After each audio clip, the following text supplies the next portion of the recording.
同一个案件，不同的角度，是小过轻罚还是倾家荡产？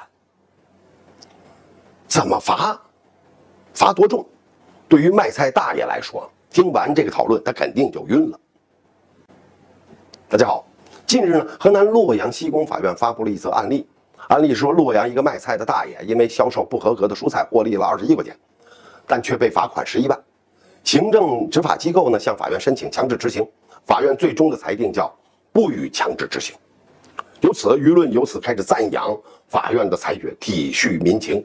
多位律师表示，小过重罚屡禁不止的直接原因就是机械执法，忽略了行政处罚法的总则性的规定，处罚金额不符合群众的朴素的认知，也不利于执法机构获得大多数老百姓的支持。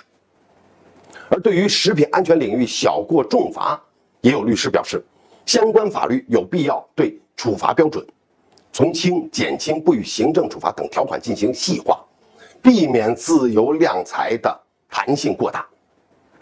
然而呢，这个事儿啊，在20年、19年，网上的主流民意它不是这样的。2年前，国家市场监督管理总局就说，食品安全无小事儿，监管必须零容忍，从严从重，顶格处罚。国务院食品安全委员会也要求对食品安全领域保持高压严打的态势。2019年6月，人民法院报曾经刊文说，对食品安全违法重罚一点也不过分，严惩食品安全违法是社会的共识。那些对老百姓的身心健康不顾、利欲熏心的行为，必须付出沉重的代价。就在去年，2022年8月12号，安徽多家餐馆拍黄瓜被罚5000块，曾经上过微博，阅读量曾经超过4亿。就是这个拍黄瓜这道菜啊，不符合食品管理的规定。当时的主流民意是，食品生产企业如果食品安全不达标，必须从重处罚。